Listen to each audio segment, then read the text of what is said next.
Have you ever wondered what the average result of a random event should be, even before you try it?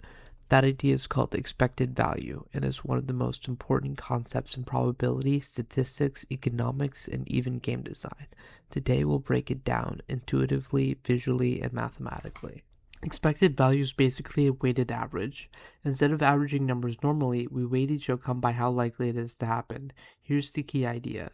Not all outcomes matter equally, more likely outcomes count more. If a random variable x takes values x1, x2 to xn, with probabilities p1, p2 to pn, then the expected value is x1 times p1 plus x2 times p2 plus xn plus pn.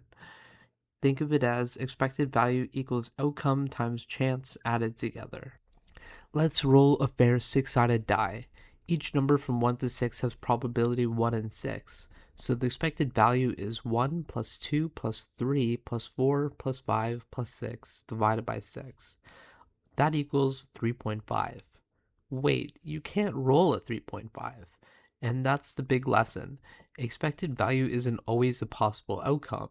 It represents the long-term average if you repeat the experiment many times. Imagine a game. You win $10 with probability 1 in 4, and you lose $2 with probability 3 in 4. What's the expected value?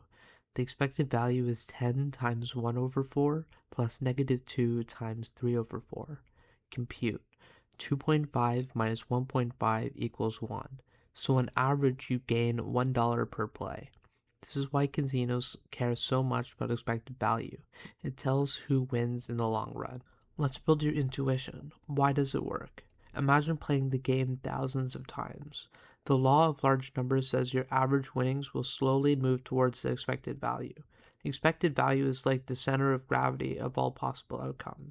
Let's look at two really useful rules about expected value. If you have two random things, like points from two games, you don't need to calculate everything separately. The expected value of the total is just expected value of x plus y equals expected value of x plus expected value of y. In simple terms, the average of the sum equals the sum of the averages. Even better, this works even if two things are related. So instead of doing complicated probability trees, you can often just add expectations directly. Rule 2. Multiplying scales the average. If every result gets doubled, the expected value doubles too. Here's an example. If the expected winnings of a game is $3, then a version that pays double has an expected value of $6. Super simple. Expected value is one of the simplest formulas in probability, but also one of the most powerful. It connects math to games, finance, statistics, and even decision making. Once you understand expected value, you start seeing randomness differently. If you enjoyed this explanation, please leave a like. It really helps the channel.